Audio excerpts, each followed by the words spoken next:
So let's do this. Let's do this. I don't want to take up too much of your time. I know you're a busy man, you know. Not on the weekends. Not on the weekends. Really? I thought you would like have to call up Bay. How's your wife doing?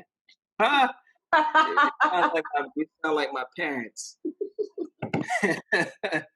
Trust me, I get that too, like from my parents all the time.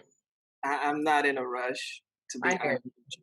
I mean, it's hard to like when you're single during this time of the day because I mean, I watch your little social, I watch people's social medias or whatever, and I'm like, damn, you acting like COVID ain't really out here. So I've been taking the time during this to sort of spend more time with myself, and Mm, I've kind of been enjoying that, right? mm, But of course, you get a little lonely, and so whenever that gets to be unbearable, we'll see what happens. mm. Well, it's good that you haven't gotten to that threshold, right? Like you're. I've been chilling. And I'm gonna keep it at that. I love it. I love it. I love it. I love it. Okay, so let's do this. I'm going to start. Well, it actually started recording. So let me do introductions and then we'll get into the conversation. I want this to be organic, you know. Let's take it from there. Okay, so hello everyone. My name is Bridget Boakye. If you're listening to this on my podcast, welcome back. If you're watching this on YouTube, welcome to my channel again, where I have conversations with people in my network about things that I think are important or conversations that people are not willing to have. So today it is my great pleasure to introduce my good friend, even though we don't tend to see eye to eye. He's still my good friend, Warren Ballard. We actually met on our way to business school and we've been in touch ever since. So Warren, I would love for you to introduce yourself, what you do, what you care about.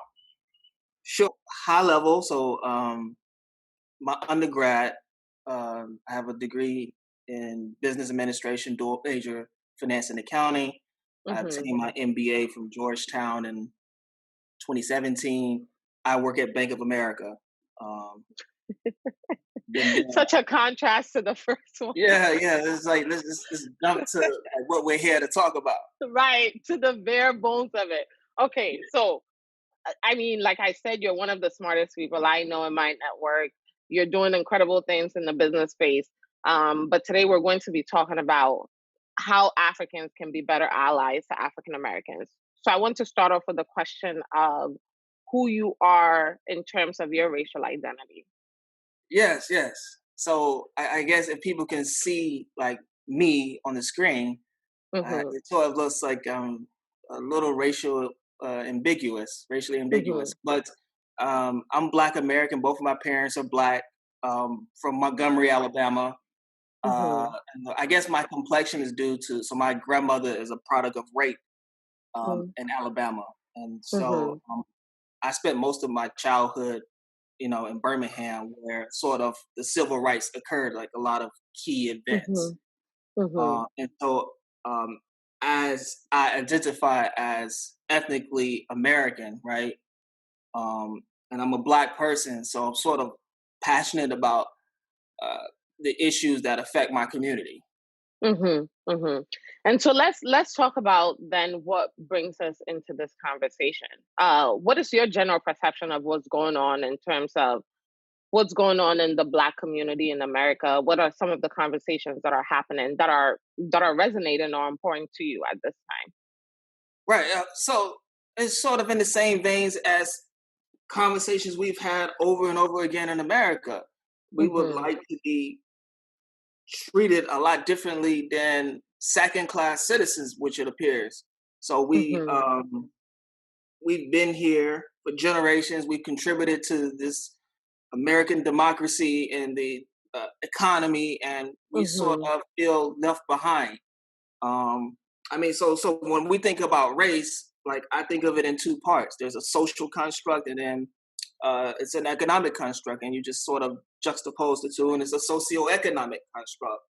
And and so if you look at a lot of the data out there, it mm-hmm, just really appears that Black Americans have not made a lot of progress since the 1960s. mm-hmm, And so we're trying to figure out, okay, so what the hell do we need to do to get our voices heard, because every time we sort of, leverage our civil liberties, our First Amendment rights to sort of make that argument, hey, there's issues in my community, is sort of always sort of redirected or reprojected back on us. Like, for us to get something is conditional, or something that we must do, or it sort of descends into this vacuum of racial tropes and themes that are sort of tenuously backed by data or any like robust analysis. And so, to be honest, a lot of us are tired. I mean, it's good to see that people are starting to listen now, but I mean, miss me with the whole painting Black Lives Matter on shit and the fucking protests. Like, we really don't, those are symbolic. I think we call it performative in our community. We really want to see you, the same way, the same energy the US used to marginalize us, sort of use that same energy to remediate the issues that happen to us, so that we can achieve justice and sort of equity in America, as it is rightful for the US to do. So what would be, right? You're saying that there are performative gestures taking place, protests, painting Black Lives Matter on streets, and all these things that government officials are trying to do to kind of mediate or compensate for deficits and other things, right? What would be a solution that to you is justified or makes sense for this current context? What do you Well, want to see? well, to be honest, I start with a framework. I mean, shit, we have to think about it strategically.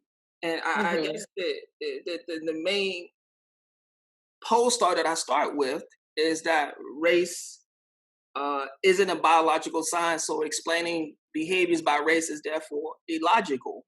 Um, Right. and so what we have to do is make structural changes to our society. And you can sort of transit that broadly across the world itself, because other Right. people have their arguments as well. Like black people in the different countries in Africa are still dealing with this as well, as Right. this is a social and economic construct in their own country. But as it relates to, so I live in the United States, and so what's holding the United States accountable is that we have these laws, these legislation, these values that sort of start with, hey, we hold these truths self-evident that all men are created equal and endowed with certain inalienable rights. So, Mm-hmm. and we also believe profoundly in justice, what we say we do. Mm-hmm. So to me, you have to start with de-incentivizing race as a means of as a social construct and as an economic construct. Because if you look at today, some of the stereotypes about Black people fucking make sense. So if you think of a Black person, I'm automatic. If the data is saying that the average Black person is poor or born into poverty, if I'm dealing with you, that's what's going to be in my mind. Or if I Mm-hmm. say, if I look at prison statistics, oh, Mm-hmm. the jails are compromised as a compromise of men. What am I going to think Mm-hmm. about a Black man in America? Oh, he's a criminal, Mm-hmm. right? And so you have to start with making changes or structural changes to sort of de-incentivize uh, stereotyping people by race. Right. That's really powerful, but I want to push you a little bit further, right? Because I imagine my audience, a lot of them are in Africa per se, and they don't know what that would mean in terms of, like, let's say one specific action the government at the federal or local level can take to do exactly what you said, right? Mhm. How do we make that a reality? Well, there's a plethora of ways to do it if you think about it. Right. Like, there's no, I But guess it's not some sort of. Go ahead. I'm sorry. no, no, no. You go ahead. I guess I just want one example of what that would look Oh, I like. see. Is I it a see. law? So, Is it a yeah? so if we, I guess for me, my passion is more so around the economics Right. instead of, because I think that the economics come first and then the social will change, Right. right? So Right. economically, what can the government do? Well, investments in education. would be one of them, right? Mhm. Like we have to start like, so to me, it doesn't make sense to send somebody that Mhm. performed well in inner city schools, right? They may graduate as valedictorian. You send them off to fucking Harvard to compete with people that's been in boarding schools all their life. Like, how Mhm. do you win? All you're doing is perpetuating stereotypes because that person isn't as trained as someone that's been to these like really great schools their entire Mhm. life. So you have to start with the affirmative action at a lower level, like Mhm. in the kids' formative years. So investments in education like kindergarten, things like that. That could be one good example. Also, if we look at like people that start to start their own business, right? Mhm. Well, the issue isn't like uh, the target market. So people say, "Oh, you need to buy black." Well, hell, if it's not in my like, I'm a economic actor, Right. so for me, I'm gonna make an economic decision. I'm Right. not gonna pay for a product that has the same utility as this another product, but it's priced higher. But you want me to buy it because you're black? That makes no sense to me because I'm struggling too. I mean, it's well, like everybody's well aware of the wage disparities between black people and white people and Asians and etc. Right? Right. Right. So you have to start with the cost structure where the government has to play an active role of subsidizing the cost structure of black businesses some sort of way, or investing in black infrastructure to sort of work to uh, de-incentivize the stereotypes around race. And Mm. a lot of this can, I mean, you go back and start reading Frederick Douglass work Mhm. or W.E.B. Du Bois, I can't, DuBose, Mhm. Martin Luther King, Malcolm X, like all those guys, James Baldwin, those, They were Ida saying the B. same Wells, thing. they're Right. all saying the same thing. Right. And so it's just somehow it sort of got lost in the conversation because what happens is America has put forth a concerted effort to romanticize history.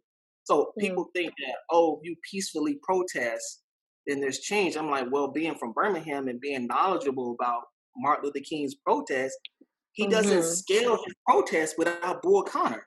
It doesn't Mm. happen because he Mhm. started this people protest shit in Albany, Georgia, and those guys were a bit more strategic. So they would arrest him, put him in jail, but then bail his ass out and then drop him off in the middle of nowhere. That's nothing. You know, Right. Right. people not gonna like, oh shit, Martin Luther King is being treated unfairly. But when you go to Birmingham, and so Martin Luther King was, I mean, it's civil disobedience. He was breaking the law.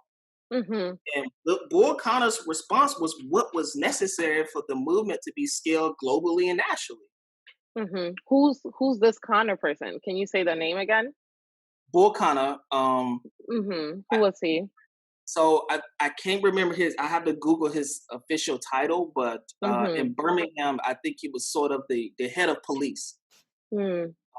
when Martin Luther King started his um, nonviolent civil disobedience in Birmingham.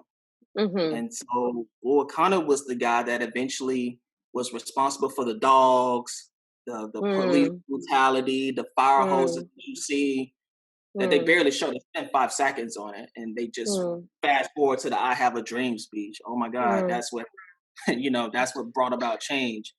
I'm like, Right. this casual understanding of history, I guess, is disingenuous to me because without Bull Connor, Martin Luther King would never have been successful at all. So And you feel so like there needs to be an antagonist to whatever the movement is doing to magnify it? Is that what it is? it appears that way. I mean, Okay.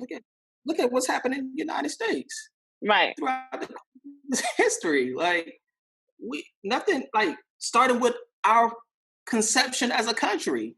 The Boston Mhm. Tea Party. It wasn't Mhm. peacefully protesting. Motherfuckers started throwing shit into the harbor. You Right. get what I'm saying? Right. Right. Right. Okay. So then let me kind of bring people along to where we are. Knowing my audience and perhaps they may not be as familiar with American history as you are. So what we've talked about so far is kind of this context that we're in. You've talked about, or you've referenced the point that it's not new, right? There have been historically Black leaders and figures who have talked about the importance of economic liberation in order for us to see some of the social um, I guess changes specifically to the racial stereotypes and tropes that you mentioned, right? So I think that's really important to lay down. You also gave specific strategies that we can use to, or that the government should implement to address some of the economic disparities that you think is at the heart of all of this anyway, right? And Right. the two that you mentioned was investing in, education, but at the foundational level where a lot of the formative educational experiences take place.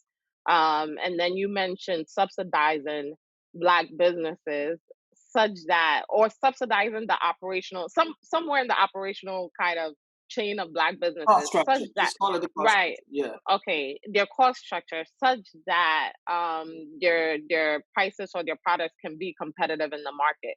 I would Right. love to delve into that because, I mean, to be honest, I don't know how much of the price disparity we may see in Black businesses may be a result of some cost and kind of disparity, or like the manufacturing disparity. I don't know why Black businesses in America, quote unquote, tend to cost more than, let's say, the cheaper alternative, It's right? intuitive.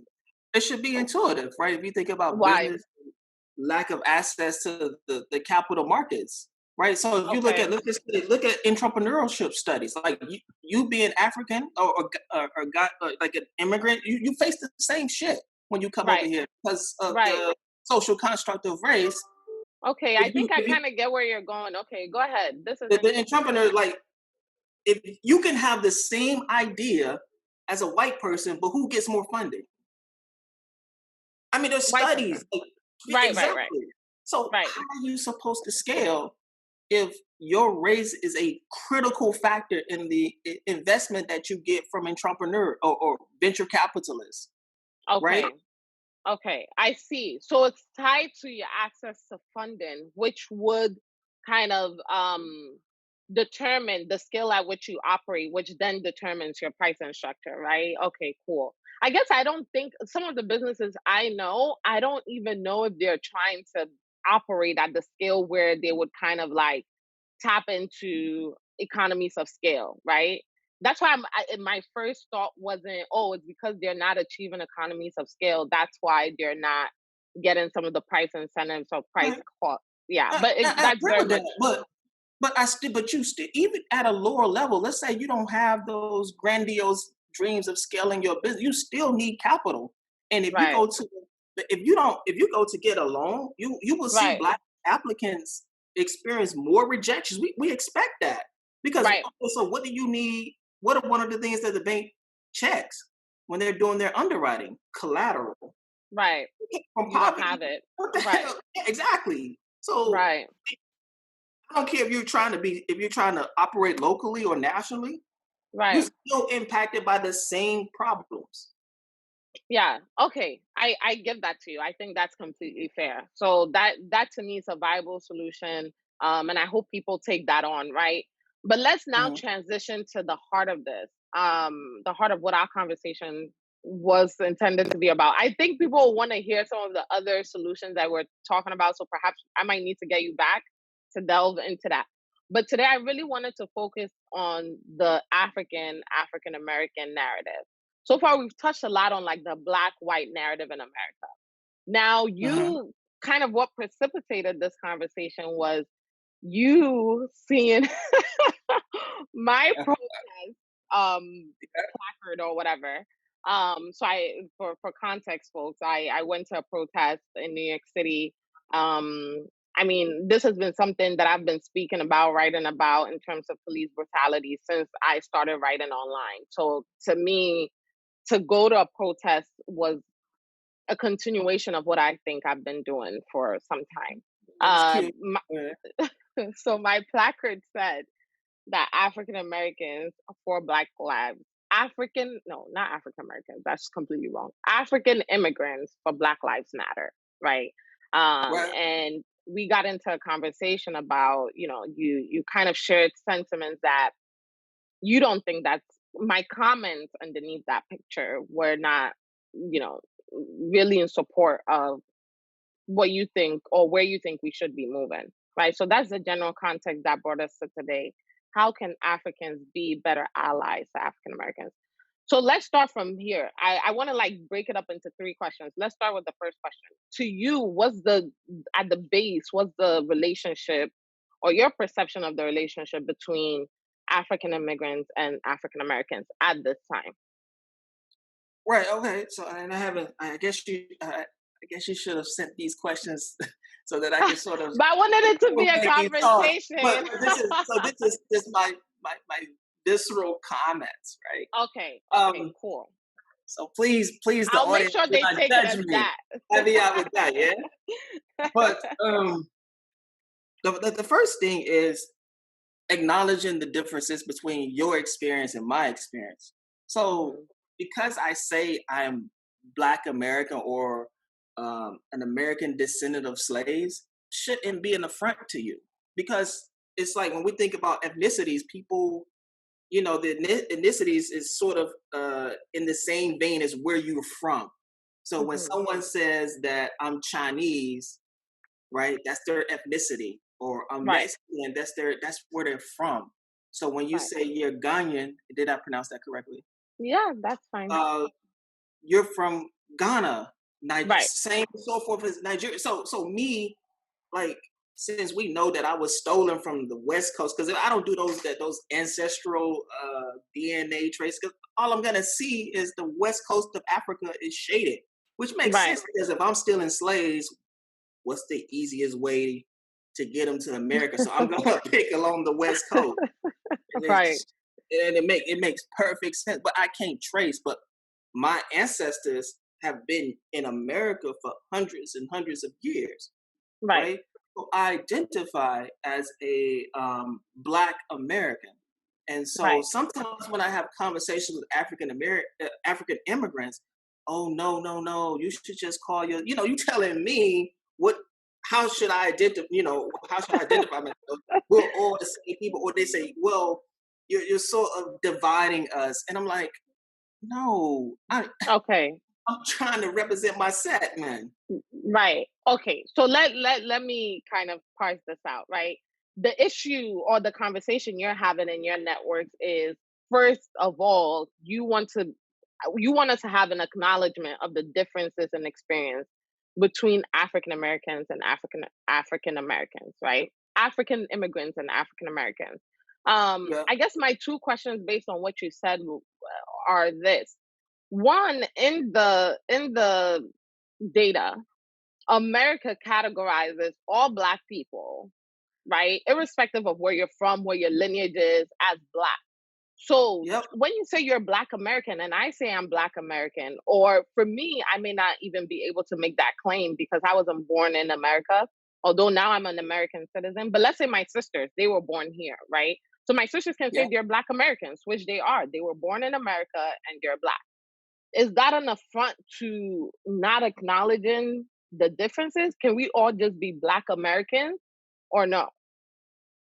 I'm not saying I'm not saying you can refer to however you want to refer to yourself. Just that when I say how I identify Right. myself, it Okay. shouldn't be an affront. It's just how can But it why should do so you're saying Africans have an issue? Some Africans have an issue with you saying you're Black American?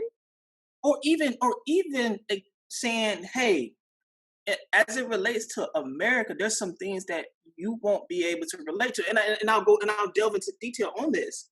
Okay. So if you look at U.S.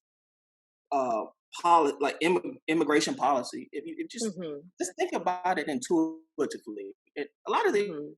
is you can kind of piece together if you take it out your feelings and think about it logically. What is the U.S. incentivized to do?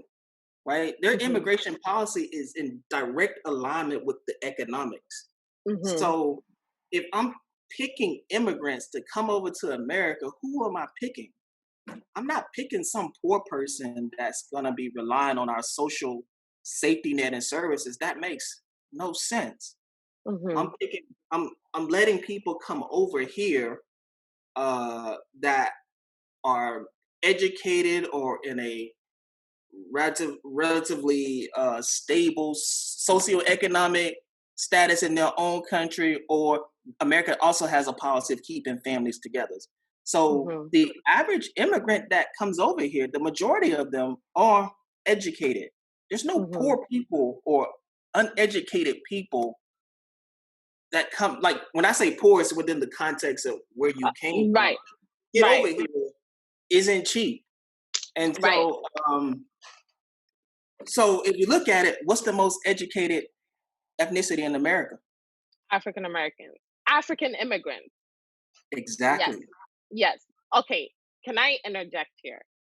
Because I think this is where I wanted us to kind of engage and like help each other come to some clarity, right? Because as an African immigrant and being a part of the community here for the last, what, 20 years, what I Mm, know to be true is that there is a lot of diversity within the African immigrant experience that statements like the one you alluded to does not necessarily capture. So, for example, I know in the Ghanaian community, the reverse is true that a lot of the Ghanaian immigrants in this country are actually amongst the poorest from Ghana, right? Um, and yeah, yeah, truly, help like, me unpack that. You're right, you're the poorest relative to amongst your own countrymen. 100%. Because if you're in Africa and you have stability, you have wealth, there is no incentive to come to America where Yeah. you're brutalized, you're maltreated, you're teased, your kids are teased. I mean, there are a plethora of issues, right? I'm not saying that there are not wealthy African immigrants who come to the United States. I think there's a lot of diversity in there. I know in the Ghanaian immigrant population, especially, I mean, looking, having lived in the Bronx with the majority of Africans, I know that a lot of them are not coming from wealth, right? And a lot of them perhaps go back with wealth that they could have never acquired had they stayed in their country. Right. I'm not So saying that. Okay. I guess what you're saying is relative, right? You want to focus on relative to their countrymen. And I'm still saying that relative to their countrymen, a lot of them are still amongst the I'm poorest. I'm not saying that, right? Okay. So I'm saying you're either it's a or. So the condition is or. So you're Okay. either educated or in a it's no and condition in that, right? Okay. But So what I'm trying to say is they're neither. They're neither. They're neither. but we just admitted that the most educated Yes. Yes. population Yes. segment.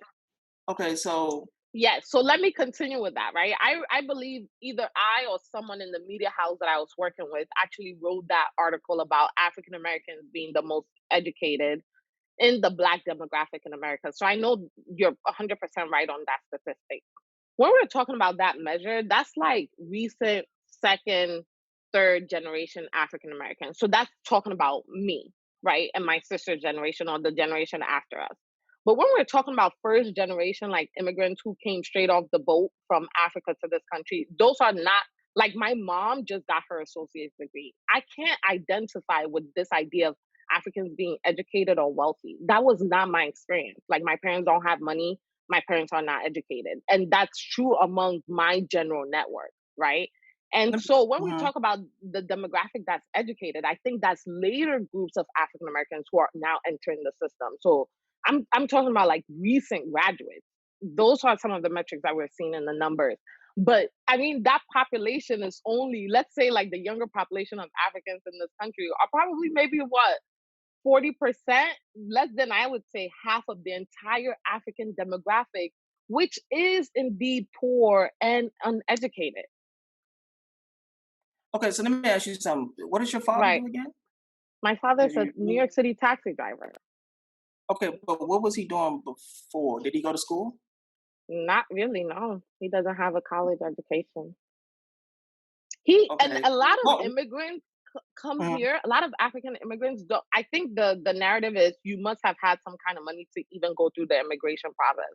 A lot of them come through like some plethora of legal and illegal means to just get a foot on this land, Yeah, right? but So that's not the norm. So I would slightly push back against that because I would have to have the because what I'm seeing in the right. data now the data does not parse out, okay, Right. if you came over here and got an education versus if you came over here and was already educated. We That would have to review article, the that data. article, that article, I promise you, is saying that those are the demographics that came here and got an education. I I, feel strong, and uh, that's the issue, right? Like when I mean, I think in New York City in particular, there might be some African immigrant demographic data that we can look at, right, to validate either of our claims, right? But I'm saying that I am the norm, right? You think my experience is an outlier, but I'm telling you, like in the Bronx, the majority, and in uh, other African communities that I know, the majority are poor and uneducated. And so when you say that African immigrants can't relate to the experiences mhm. of Black Americans because they don't identify on those two spectrums, that's where I have an issue. Because for the majority of the experiences that I see, you're living with, like, the projects in my neighborhood is African Mhm. Americans living with Africans in those projects. So how can we try to like alienate the economic experiences of those two groups? I'm not, but I'm not saying that. I'm saying you can't fully relate to it because you wasn't here. It's just like me going over there to Ghana. Right. I can't. Of course, I'm gonna stand out like a sore thumb, but I can't fully relate to colonialism as in Ghana. Like that's to me that's I guess that doesn't logically follow. Like I can't come over there and say, "Yo, I really get where you guys are coming from." Right. No, I didn't go up there. I don't know. I don't know the different customs, the different social constructs, etc. Like, cause there's more tribalism there, I think, than Mhm. it is here. Like, I can't relate to any of that. So if I can't, if I admit that, then I think it shouldn't be a huge jump in logic to say, well, you can't really fully relate to a black a descendant of slaves here because your ancestor or your lineage isn't from here, right? Right. Like Right. you came from a I majority in your country to being a minority in my country. I've always right. been a minority in my country. I agree. But here's what I want us to I want you in particular to appreciate, which is the idea that one, I can fully acknowledge that there are differences in African immigrant experiences, but I would say, and I think they should be acknowledged, but I don't think they're along the economic spectrum. I think it's Oh man, along that's the interesting. historical and social spectrum. Let's say, I think, like, I went to a school that was, what, 10 minutes away from the project. My friends and I would relate to the same sort of issues, Right. right? Having to not having money, not having this. But sometimes I couldn't relate to them on the way their parents were raising them. Like, my parents would say, you're not going X, Y, and Z until you're finished with X, this set of house chores, or so I think there are cultural and perhaps historical differences that are important that we should acknowledge. But when it Yeah, comes to economic, we're under the same kind of like capitalist, anti-black structure. When I I would I go would to the categorically, bank, but to be honest with you, I would categorically disagree with that because, well, like you said, you keep mentioning your parents. So right? so in your country, there was no since you're being the majority, there was no policies or legislation in place to de-incentivize the black family structure in your country, Right. right? And so when you Right. came over here, you're likely coming over here with a full set of parents. It's like I can be convinced. Now, if you show me the data, I will go through it. But I'm that article that you mentioned, I've probably never seen it, but I've reviewed U.S. immigration policy and the objectives of that. Like if you even think like Mhm. south of the only poor people that we care about is the ones that's coming south of the border, and because Mhm. they pick all the vegetables and fruits and Mhm. they work in construction and it's just cheaper for businesses to Mhm. like pay them versus pay someone here that's been here a living wage. So I would have to push back against the economics as well. And Warren, it's also, and okay. So also, let's, and yeah, also, go ahead. Yes, and also, yes, to finish on that point, you come with, I guess it's the nature versus nurture argument, right? right, So, which one do you believe impacts the other? So, I right, think that nature strongly influences the nurture because I believe in uh, Maslow's hierarchy of needs, right, right? So, if your basic needs are met, the more opportunities you have to focus on uh, mobility. right, Well, hell, if my parents were alive when segregation was in America, right. um, it didn't my parents was in high school when it hit Alabama, like in the 1970s, and Mm-hmm, so a lot of their friends. So my dad was just born smart, mm-hmm, could memorize any fucking thing. Now my mom had to work a little harder, mm-hmm, uh, but if he didn't have that gift, still be in the projects. mm-hmm, Right? So he took the ACT after being in a nightclub because my dad was in a band back in the day, and got home at 2 or 3 a.m. He'll tell you the story. 2 3 a.m. Woke up, took the ACT, mm-hmm, scored almost a perfect score. mm-hmm. Now you can't teach that, Right, right? So he was lucky to get out his, but that doesn't happen for everybody that grew up where he's from, because right, poverty. If you woke up, you open your eyes, your first reality is sort of poverty, right? Which is not unique, from where you're from. But if you're coming in, like, because my dad's mom has several baby fathers.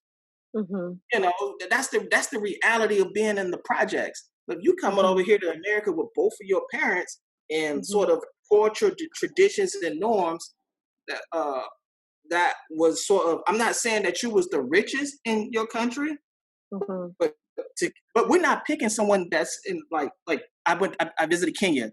We're not picking none of those the people from the Maasai tribe in the middle of fucking nowhere. Mm-hmm. Right? Those, Mm-hmm. those not the people that's coming over here. Yeah, I hear you. I hear you. And that's where I feel like we need to push for deeper nuances in the data if that's what we're going to use to kind of qualify our perspective. I think I would agree. I agree with you that there are some categories of Africans who come here wealthy or educated, right? And cannot relate to the African American experience for that reason. I think too, and I see and I know it in like from being in the community that there are African immigrants who can perhaps relate to African Americans in to some degree economically because they are in the same communities. They face Right, the right. same. I wouldn't disagree with that.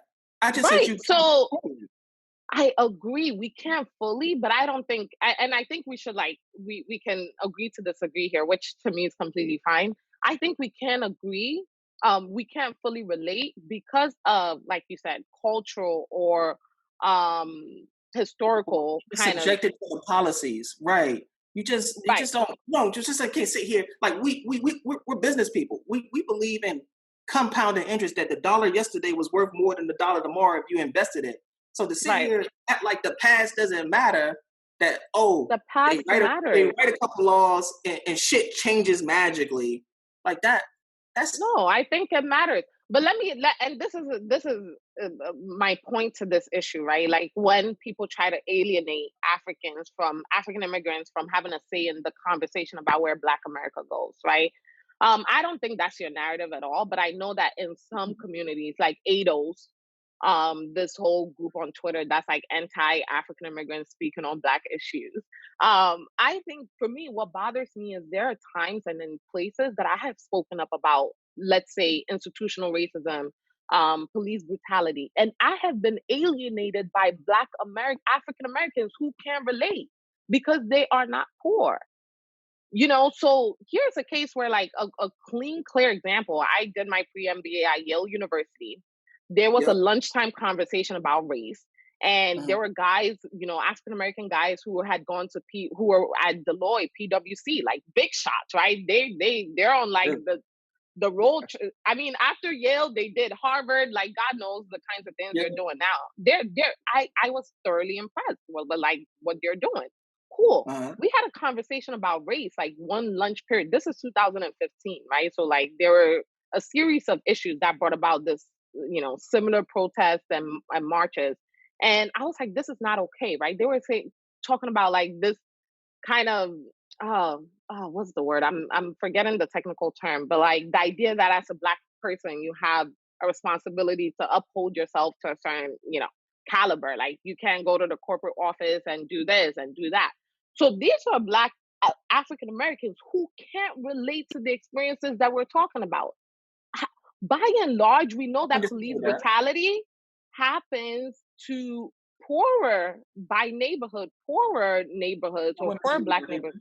that. Right. So then when people try to tell certain African immigrants that you can't speak on that experience, the same could be said about certain communities within the African American community. A lot of wealthy African Americans don't get it. So how can we who are living the day-to-day experience? Amadou Diallo was killed in New York City, 20 some odd bullets, right? Like it Uh, wasn't like the police was like, oh, you right, right, African right, or right, you African American. We're right, subjected to the same thing by right, community. right, right. I So agree with I that. don't I don't believe in like kind of there are certain things that Africans should be allowed to speak on in their Right, American right, right, right. experience, I'm right? not, I'm not, And but I'm not saying, I hate to interrupt, but I'm not saying that you can't, like your post. I think so. I'm careful to okay, not paint with broad brushes, right? So right, yeah, I'm gonna have a one-on-one conversation with you. Like those people, like they're like, yeah, I come from a two-parent household, yeah, right, and so right, my experience is sort of different. And then I'm right, lighter complected, which right, I have dark-skinned brothers. I've right, literally watched someone profile my brother, but that didn't happen to me. But right, all I'm saying is that the context of your around your comments, right? Or okay, I don't think that there's an issue saying, hey, you really can't fully relate to black marginalization in America because your ancestors were born here. Like when I say ancestors, I'm talking about my grandparents, my great grandparents, my great great grandparents, et cetera, right, et cetera. Like all of that has impacted us. Like, right. and it's like I wouldn't go to your country and do the same thing. Like I have the respect to say, hey, Right, but why can't so let me set this up because now we're moving on to my specific post, right? So like we've kind of hashed out differences in our perspective between African Americans and African immigrants. So now we're moving on to like my post about where Africans stand during this time, right? You say for the audience what exactly you took issue with? So perhaps how you read my comment yeah. and So then how what you took issue with. so how I didn't think that it was in the spirit of allyship, right? So Okay. I felt like, hey, this is just we appreciate, the good intent to sort of uh, want to be part of the movement because you also benefit from it. But you have to acknowledge that, like, because there's some people with bad intent, like they're not able to sort of articulate their feelings in a way that's sort of productive or constructive to elevate the conversation, right? Right. But I Right. understand that. But because when we look at it, when I went to business school, so like I went to consortium, like went through consortium. I went to OP, and I ain't never seen so many African immigrants in my life, Mm. right? And I'm like, oh my god, wow. And I'm like, well, sort of acknowledge that, hey, like in my country, my people pay dues for that, right? Mhm. We died, we marched. My grandmother cooked for Martin Luther King and some of the civil rights leaders. We went Mhm. and fought in all these goddamn wars and shit like that. Like my grandfather was a veteran, a World War II veteran. And I have Mhm. several, family that has participated in these goddamn wars. And so we Right. sort of pay dues for the things that people want to immigrate to this country to experience. Like we're responsible for democracy being what it is here. So that's why when your family had an opportunity to come to America, hell yeah, it's a lot better. I mean, I guess the decision is I have the opportunity to sort of obtain some sort of social or economic mobility in this country versus back home. But your experience is not unique. It's in, Indians doing the same thing, Chinese doing the same thing, European, like those motherfuckers from the EU, they all doing the same thing. And I'm like, Right. y'all experiences are sort of more similar than No, I don't agree with that. the why? I Because don't. to me, I mean, an Indian immigrant would say this, told me the same story. Said, hey, No. you know, when we moved here, we were poor. I'm like, okay, Okay, so that's interesting. so let me say this. I mean, I wow. It's interesting for you to say that African immigrants can relate more to, The let's only thing, say, a the only difference is that you black. That's that's that is the it. difference, and That's the that only thing. changes everything, Warren. That changes Right. everything. So socially, Don't try to say so, that I can relate to an Indian. socially, so socially, Go ahead. Socially, what? Because this is socially, interesting. socially, you're impacted by the race construct, but fundamentally, like intelligence, family, culture, you know, values and traditions, you're essentially sort of the same people, like the same sort of experience. All of y'all come to, you know, want to come to America because, hey, I don't see myself obtaining like the mobility I want in my country, right? Right. Despite, you know, me coming from a, you know, a I guess structured family, because you come over to America, like you guys have like structured family environments. It ain't no, you know, I Warren. guess what you see here in America with Right. black people here, where mom is working, you know, single mom working 3 jobs, working McDonald's or whatever, and the kids Right. are out on their own. You know, that's really not the case, you know, for a lot of immigrants that come over here. Except, I mean, maybe if they're Hispanic, I think that that's the case. But You don't think by and African large, Americans share African immigrants sharing that experience of having parents? I'm not saying that there's. Okay, so I'm really specific. I'm not Right. saying that there's ones that don't. I'm never gonna say that. But all I'm saying is, by and large, if you think about the objectives of U.S. immigration policy, we're not picking people that are like in the middle of nowhere, like in the Afghanistan desert. We're not doing that. We're But I mean, that's where I think you're because wrong fundamentally, if I drill right? down, Like there's if I so many policy and what happens are so different, and we all if know I that. drill down, if I drill down on your family, I think I can pinpoint it because just there's some people like that luck up. They win the lottery to come Right. over to America. They do. But how do you know that?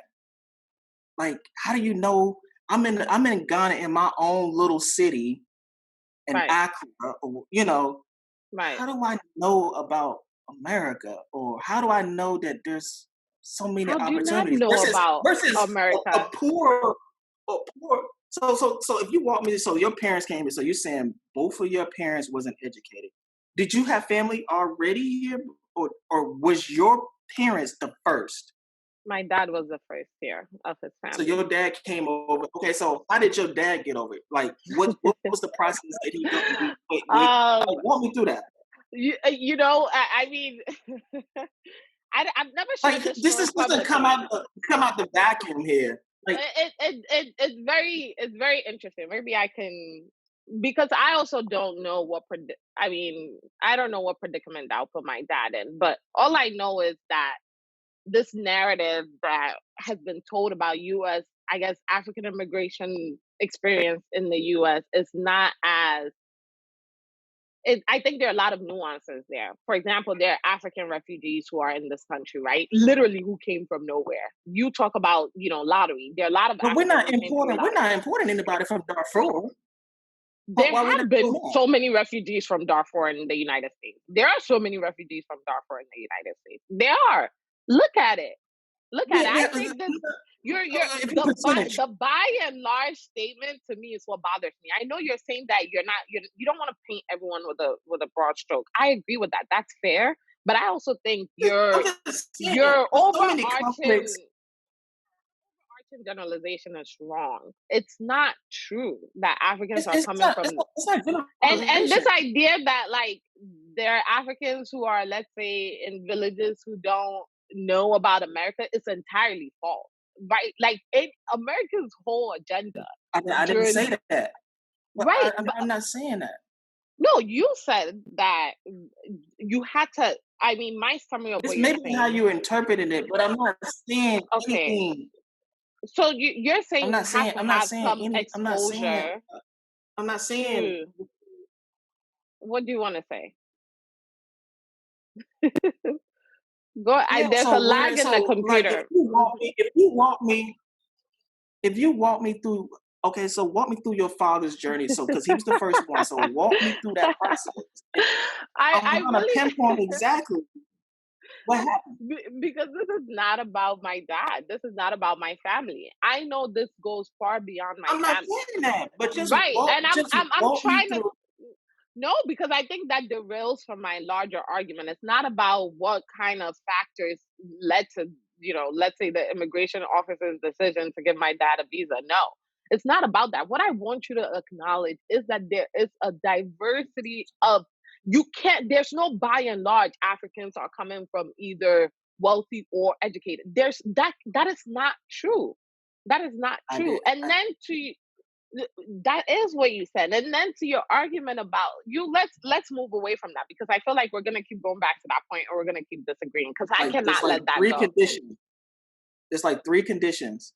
You have What are the family three here, right, family here, right, or you have uh, education that or skill that that America they wants, need? Mm-hmm. or you have in Money. your not necessary. I'm not saying you're rich. Don't get me wrong, No, I right? get Because if you. You you're said super relative. wealthy, if you say you're Right. super wealthy, then you have no incentive to leave your country, I right? think even if you're But middle class in Africa, you you have have no incentive to come here. the financial means to sort of be aware or put two and two together that I'm better off immigrating to the US versus staying in my own country. So if we walk through your father's experience, No, Warren, I will stop going. point it out. Warren, stop going back to that. What you won't allow me to say is that you think that a lot of these African immigrants who came here, right? So I think there are nuances. Refugees, there's luck, there's a plethora of things that doesn't fit into those three categories. And now to your idea about having financial means to have some awareness. What I'm trying to say to that point is that in the African narrative, at least in the Ghanaian culture, there is an overarching, like general countrywide understanding that America has is this land of opportunity, irrespective of who you are and where you live. Because in our cultural product, in music, right, there are musicians who've gone to, like, from the 80s, from the 70s, 80s, you're African musicians who talk about like going to America and doing this and doing that. So by and large, it's a 80s, yeah. sentiment that's in the population that doesn't even tie to like having some kind of exposure or awareness, right? It's just like generally known in popular culture that Now who paid America or dues for going to that? the West. Hmm? Who paid dues for that? Who paid dues for what? Because nobody was talking about coming over here in the 40s and 50s. I mean, it's just amazing how that worked. Oh my gosh. Okay, so Or the 1800s. Like nobody okay, was so talking about coming over here. that's fine. Let's go to this idea of, Africans needing to pay dues to African Americans. I completely I'm not agree with saying you that. on that. Yeah. I No, agree with you on that. I'm not saying that. I'm not saying I would never say that. So what do you want us to do? I say acknowledge it. Like acknowledge that we had because what happens is like I talked to my friend who's Nigerian, and he said he shares how his mother said, the conversation he has with his mom, and basically It's I came over here, I Right. worked hard. What's wrong with black people here? Don't Right. marry no don't marry a black woman because, you know, Right. culturally there's differences. And I'm like, yeah, bro, I I get it, but I'm like, why did she want to come over here in the first place? Walk me through that. And if you and so his parents are pretty educated, come from very good circumstances. But you know, like conflict and wars happen, and so they immigrated over here and was able to take advantage of the opportunities here. And he said, yeah, man, I try to push back, but especially among like a lot of the older African Right. American immigrants, there's those type of sentiments like that their hard work alone. I'm like, yeah, and like he knows that, yo, the reason that they are incentivized to come over here is because of the different opportunities and how America sort of position the value proposition of America. But we have to Mm-hmm. understand. I said, you know, without the sacrifices that my ancestors made here, working for free, you know, indentured servitude after the Civil War, the Jim Crow, and all of the plethora of policies and legislation, and how we're still fighting. We Mm-hmm. haven't given up. And Right. and we're single-handedly responsible for this democracy and this environment that incentivizes people from the continent of Africa, from Europe, from Asia to come over here. Right. We are largely responsible for that. And so it's a hurtful thing for someone to sit there and say, to explain why we can't progress, to project that back on us like we didn't earn that shit. You Right. get what I'm saying? So Right. if we can agree to 100%. something, we should at least agree to that part. And I agree. I understand that, and I'll tell you, and I've always said this. I understand that there's no, I can't generalize, right, across the different experience, the African American, the African immigrant experience. I think that's completely fair. Right. I, I get that, like, your experience is unique to you, and there is, in any population, there's not gonna be like, I guess everybody, a large percentage falls under like my take on U.S. immigration policy, because that you Right. can Google that. Like, U.S. immigration policy is heavily incentivized Right. to import educated, or people that are not, they're going to be productive citizens. They're not going to be reliant on the social safety net. That's Right. why all this rhetoric and uh, politics around those people south of the border. Do you know why Right. we even, like, we're not saying nothing against those people that's coming across the water, but south of the Okay. border, those people are Right. poor. No one would care Right. if they were well off. Right. I guess what I want to say to that is I wholly acknowledge it. And that's what I decided to set out my work to when I decided not to go to business school. That I wanted to kind of bridge the gap between African American and African immigrant or African experiences, right? And I know Mhm. that that's an issue, especially within the older generation of Africans. Thinking, having a plethora of stereotypes that are born out of what we should say is white supremacist imports of who African Americans are to Africans in their own countries. And I want us to acknowledge that. So when you see an African parent talking about, oh, African Americans, they're not coming to those understandings by their experiences with African Americans. No, a lot of them are coming with it because of importations of who African Americans are that have been taken back to the continent. Movies showing African Americans being lazy, or Right, the plethora of movies we've all seen that kind of go along this trope of African Americans are violent. They're right, right. and, whatever the issues are, right? And it's not Mhm. only older African immigrants; it's older Africans on the continent. So I do think there needs to be a conversation around that. But when I look at an older African who feels that way, I look at them with kind of like I think it has to be an empathetic response. It's the work of white supremacy. You cannot come at an older African like, yo, da da da da da da da. No. And if you have, I think it has to be from an empathetic point of view that we have a common enemy who's trying to pit us against each other. And that's what my post was actually intended to say, that the issue is white supremacy. It's not Africans against African Americans.